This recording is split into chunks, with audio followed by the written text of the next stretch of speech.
Hello, everyone. This is Tim Phillips, President of Americans for Prosperity. Thank you for joining us for another of these discussions with key leaders around the country. I've been out on the road across this country from Florida to Montana and really everywhere in between with our Americans for Prosperity activists. And the big issue is this so-called infrastructure bill coming out of Washington, D.C. President Biden, Nancy Pelosi, and some of the others. They're looking at what could be $3.5 trillion additional dollars in spending, elements of the Green New Deal, of so much else, frankly, that can harm the country. I'm with our Nebraska State Director, and Jessica, we have a really special guest with us today to introduce him. Could you take things over? Will do, Tim, and you're correct. It is my honor to introduce the governor of the great state of Nebraska, Governor Pete Ricketts. Governor Ricketts took office in January of 2015, and since then he has worked diligently to reduce government spending at the state level and to remove unnecessary red tape and to expand international markets, creating economic opportunity for our farmers and ranchers in Nebraska. Thank you for joining us today, Governor Ricketts. My pleasure, Jessica. Thanks very much for having me on. And Tim, great seeing you as well. Absolutely. And I think if you're ready, Governor, we'll go ahead and start with the first question. Like Tim said, we've heard a lot in the last few months about infrastructure and a lot more in the last 24 hours regarding the new plan. How do you define infrastructure? Well, when I think about infrastructure, I think about things that are capital investments that are roads, bridges, tunnels, or broadband. Things that are lasting in nature, that are physical generally, so that you're, something that people can use to create their own businesses, go to work, things like that. Not a lot of the things that the Democrats originally proposed when they were talking about infrastructure would be things that I would not consider infrastructure.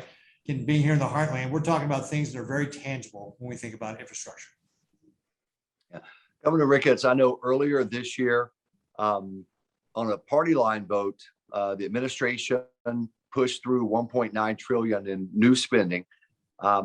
Now there's a discussion of a bill right now that will be another trillion. And then we also know that the president and the Senate and House leadership on the Democrat side want to immediately begin another push for another $3.5 trillion that I referenced a minute ago. I know out on the road, I see inflation. I see the prices going up. Are you seeing signs of inflation from all of this overheated spending on the government side? And could you share with folks what that means if it continues for folks in Nebraska and also across the country? Yeah, absolutely. We see inflation, and we've seen it in steel prices, lumber prices, the consumer sees it in gas prices and beef prices.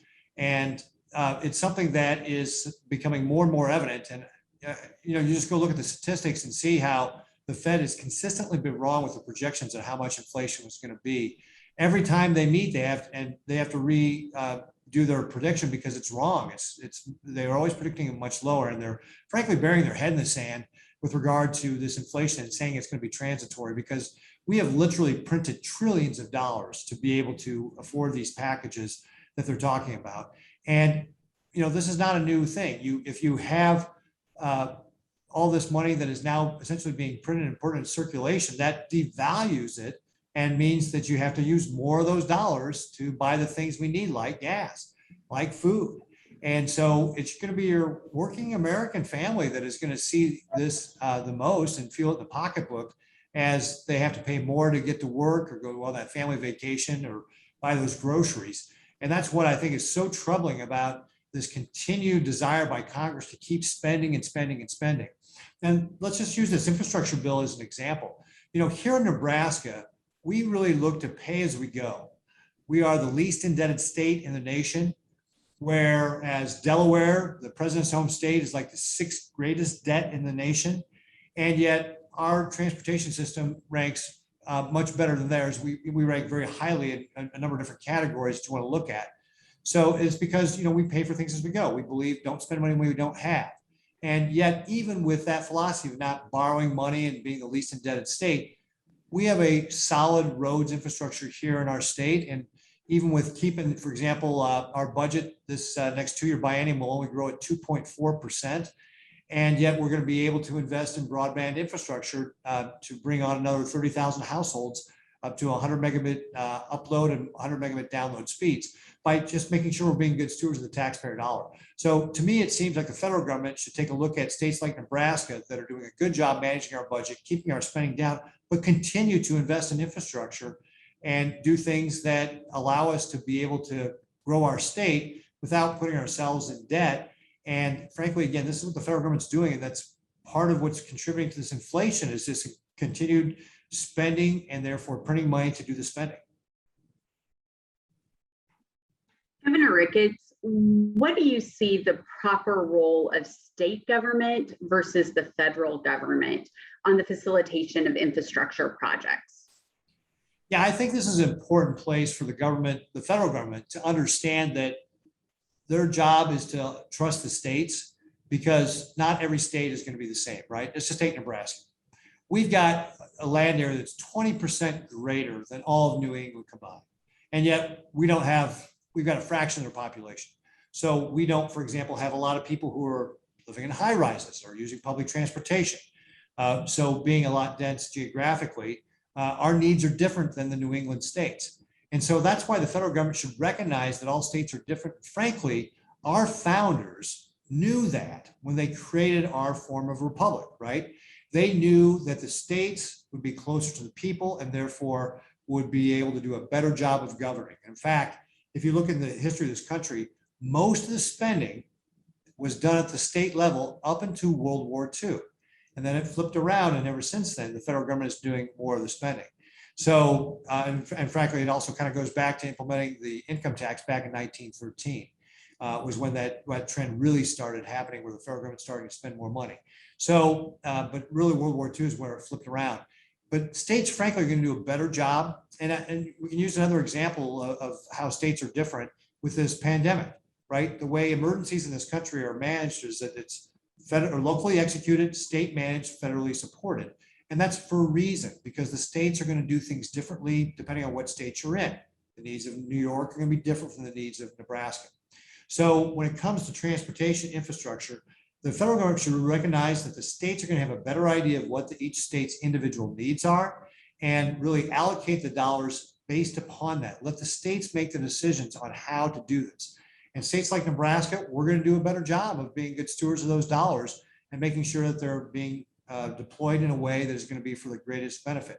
If there are states like Delaware that are making bad decisions, well, then the citizens of those states are going to pay the price for it, but they're the ones that are also the ones that can hold the state government accountable for how those dollars are being spent.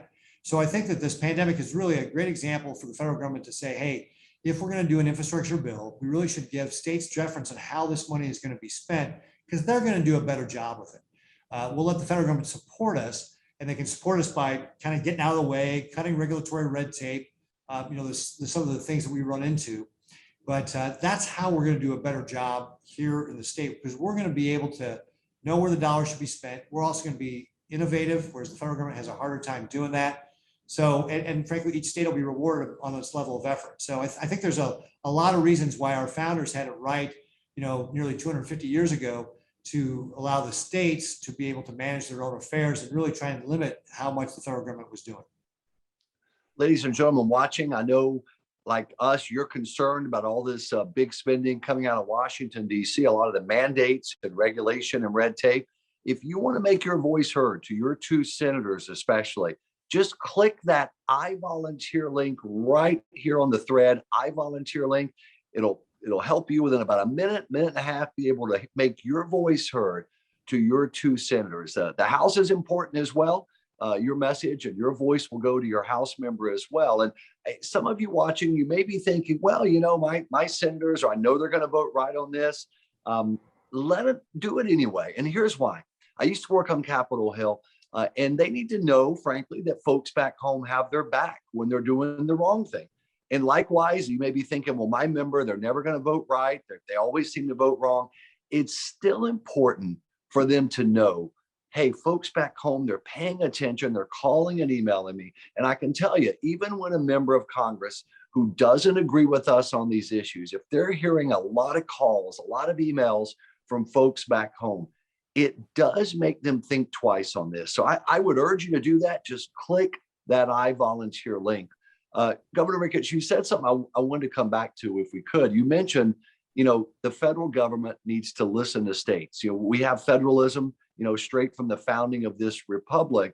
And I noticed in a lot of the discussion on this infrastructure bill that more and more from Washington, they're trying to dictate the kind of the percentage even of money that can go to roads and bridges versus mass transit versus bike trails or non-roads type things.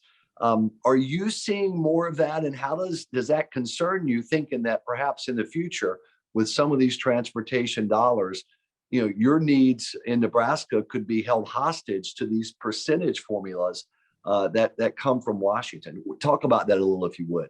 Yeah, absolutely. Because that really gets back to what we were talking about, is every state going to be different. And, Nebraskans pay federal taxes just like everybody else does.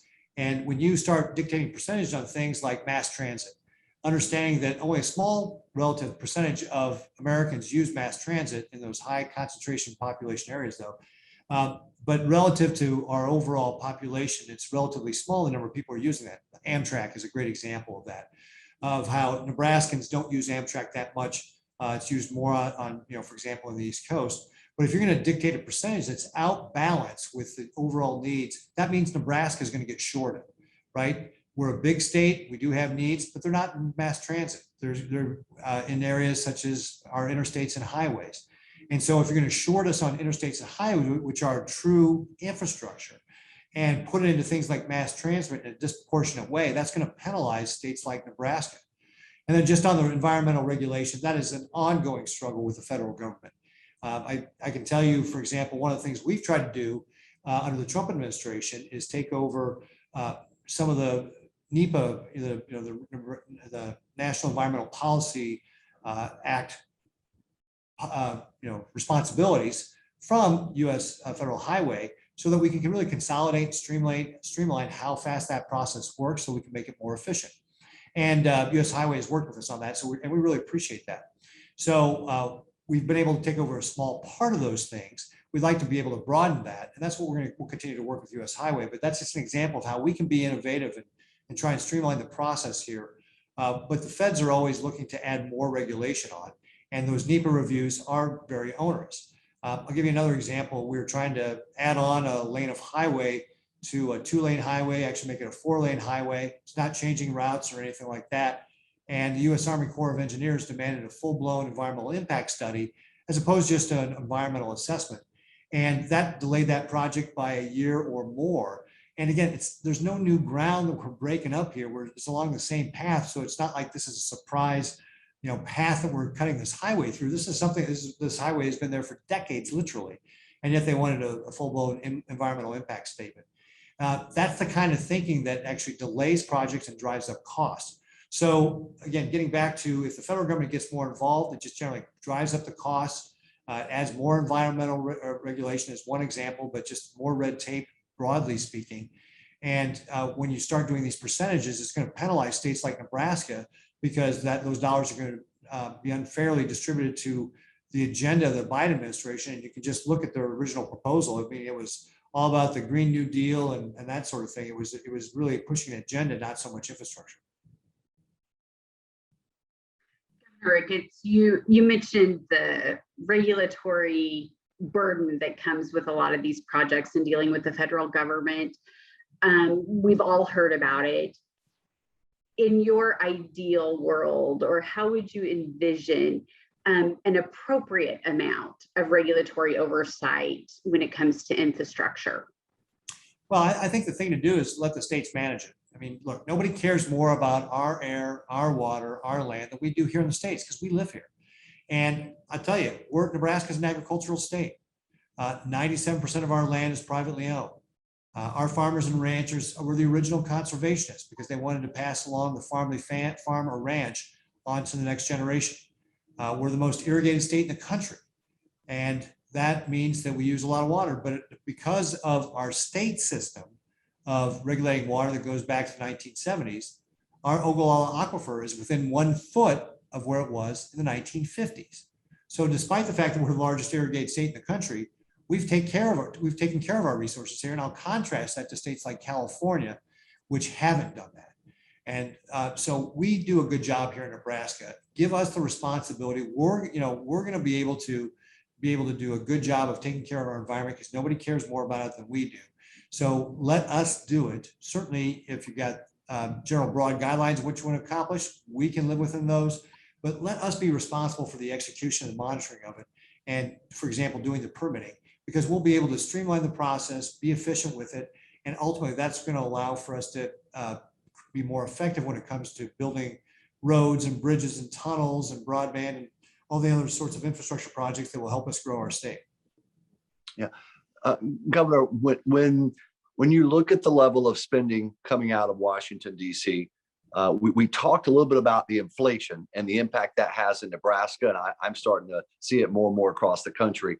And hopefully it's just for a couple of months, but every indication seems to be this level of spending is going to drive a longer term inflation that hurts folks on fixed incomes and young folks trying to get started, senior citizens. I think about seniors, maybe on Social Security and that kind of thing. So we're worried about inflation. When you look at all of this spending, what are some of the other concerns you have about that level of spending coming out of Washington and what it can do to long term or near term for your state and Nebraska? Yeah, again, it gets back to kind of our philosophy here in Nebraska is pay as you go. We're the least indebted state. Yeah. And I think that sets us up for long-term growth and stability. When you look at states, like I mentioned, Delaware or Illinois that have a lot of debt or structural problems in their pension systems or things like that, they're going to be in very difficult situations when we have an economic downturn, because when you have a lot of debt, you got to make your interest payments got to be first. And that means that when you have a downturn in the economy and you don't see a lot of revenues coming in, a bigger percentage of your budget is going to have to go to make those interest payments before you do anything else. And the federal government is not immune to that. So the more the federal government borrows to pay for these spending programs, the more our interest payments go up. That gives us less flexibility in the case of an economic downturn, which we know will come because economies go up and they go down. And that's why this profligate spending is really hurting us long term. It's hurting us not only from the inflation standpoint you talked about, it's going to limit our abilities when we have an economic downturn. And just longer term, it is burdening future generations with this debt that they'll have to pay off, and it will make us less competitive economically speaking. And these types of policies just are utterly self-defeating in the long run, because when you can't generate the economic growth to support it, that's when you see all sorts of bad economic impacts, people's incomes going down and all that sort of thing. So that's why I'm very concerned about the level of spending that's going on, because we have to borrow the money to be able to do this, and that is going to just be a huge burden for our children and grandchildren and great-grandchildren. Governor Ricketts, do you see a role for public and private partnerships or private infrastructure investment to help in the cost and risk sharing infrastructure of projects? Yeah, absolutely.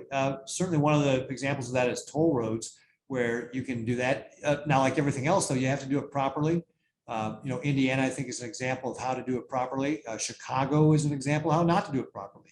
Indiana did it with their Skyway and then reinvested in infrastructure. Chicago sold off their parking meters to a private company to have them collect it. And then instead of investing it in transportation, they just spent it on general fund spending and filled a hole in their budget, which was a one-year thing. So, I mean, it can be done well or it can be done poorly, but there's absolutely opportunity to be able to do it well.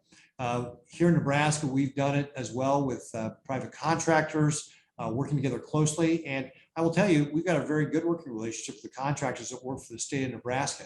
And this became very evident when we had our flooding disaster in 2019. It was the most widespread flooding we've ever experienced in our state's history. We had at one point, 3,300 of our 10,000 miles of highways was closed.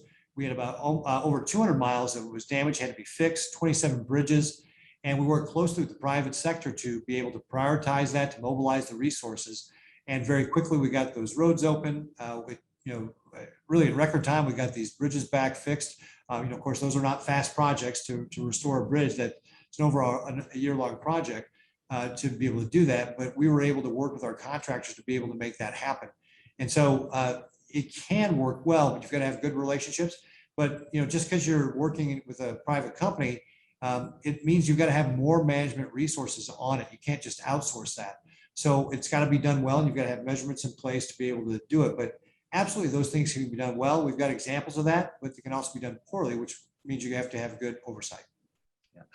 Yeah. Governor, one of the things I think that frustrates, I know when I travel the country on this issue of spending and infrastructure, is that a lot of times the political class, certainly in Washington especially, they've spent over $6.5 trillion since in the last 15 months. Now, some of that was absolutely needed, no question. We were facing a horrific pandemic in the country.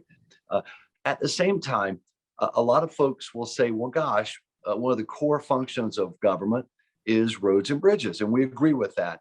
A lot of folks feel like those kind of crucial core functions are held hostage almost.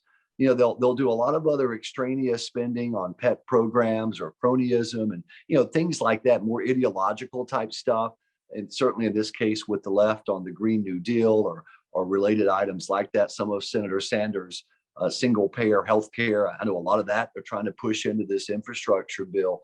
I know it's different at the state level, but that's got to be frustrating as a governor to sit there watching the federal government spending so much money, some of it needed, but then they hold up crucial priorities like, key roads, bridges, overchanges in your state to more spending on extraneous programs, a lot of which are very ideological.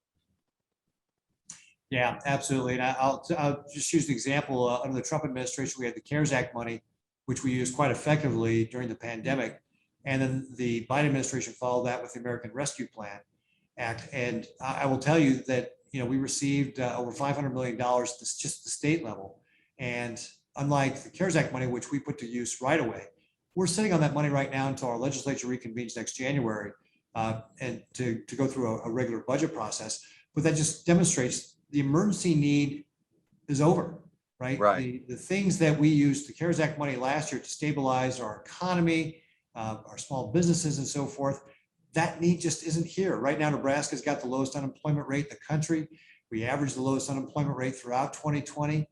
We've seen our state revenues are vastly exceeding forecasts as the economy is recovering. Our leading industries are agriculture and manufacturing, so very resilient to economic downturns. So we're seeing strong growth here in Nebraska, and that money just isn't needed. And yet here we're sitting on $500 million with maybe $500 million more coming next year. And that's just Nebraska. That's happening all over this country where states have all this money. And really, it's just so wasteful to see the federal government just continuing to pile on in ways that are just not needed. We ought to be thinking about how can we make sure we start growing our country in real ways and not on the sugar high of all this federal stimulus that is, as we've talked about several times already, just going to be driving up inflation and burdening our children with this debt that is just becoming unsustainable. I think that the Congressional Budget Office said, we're going to be experiencing the highest debt we've had since World War II. This is just crazy how much debt we're taking on to be able to support all this additional spending that is long-term really going to hurt our competitiveness, the ability of the American family to, put food on the table. We've talked about the fact that there's a lot of other pet projects and different items that are being crammed into this over 2,000-page bill and that's being sold as an infrastructure plan.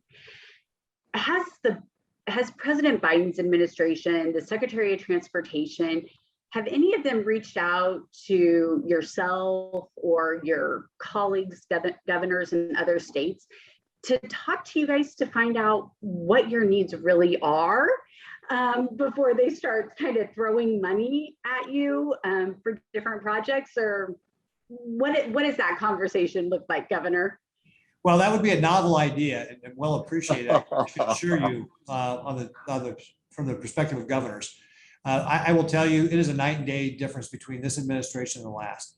The Trump administration was the most federalist administration we've had since Ronald Reagan. And we had great working relationships with the administration, and not that we agreed on everything that they were doing. And certainly we had our struggles with the federal bureaucracy, as we always do, but at least we had an administration that was working to try to resolve those problems. And I'll give you a great example. When President Trump ordered all of his agencies to complete all their environmental reviews in 2 years, no matter how many agencies were involved, guess what? That made a difference. The Army Corps of Engineers started moving faster on things. It worked. This administration is centralized. They don't really care what we think. And I'll give you an example from the pandemic. During the Trump administration, there were 40 phone calls with all the nation's governors, about one every week, talking about the pandemic. And Mike Pence, our vice president, hosted that 39 times. Sometimes those calls would go on for hours as he answered questions from all the nation's governors. President Trump showed up 8 times. Since the Biden administration has been in office, Vice President Harris has been on one of those calls for 5 minutes. She took no questions. And President Biden has been on exactly 0 of those calls, 0. This administration continues to demonstrate that they don't really care what governors think. So getting back to your question, no, there has been no outreach from the U.S. Department of Transportation asking us what our transportation needs are. There really has been no, very little just in general communication with the Biden administration with regard to this. They really are a top-down run organization that does not really believe in federalism. Well, ladies and gentlemen, thank you for all you're doing to fight this overspending coming out of Washington, D.C. That volunteer link, the I volunteer link right there in the thread. If you haven't made your voice heard to your 2 senators and your House member, click that link. It takes maybe a minute and a half to do it, to get your information into it, and it'll let your voice be heard on these important issues. There's a big vote coming up on this $1 trillion bill that's being considered right now. And then right behind it's a $3.5 trillion bill. It's a big moment for the country. Governor Ricketts, thanks for what you're doing in Nebraska. I've known you for many years. I've watched in admiration for the policies that seriously that you've been putting through and making your state, frankly, one of the healthiest in the country. Well, thanks, Tim. And I've certainly enjoyed all the great work that AFP has done. And as you know, we've been doing this long before I became governor. We were working on trying to fight spending during the Obama administration. So this is unfortunately not a new movie that we're seeing here. It's the same old one the Democrats run every time they get in office. It's just continue to run up the bill and spend. Yeah. Thank you all for joining us. Jessica, thank you as well. We will see you in the near future from the road with Americans for Prosperity.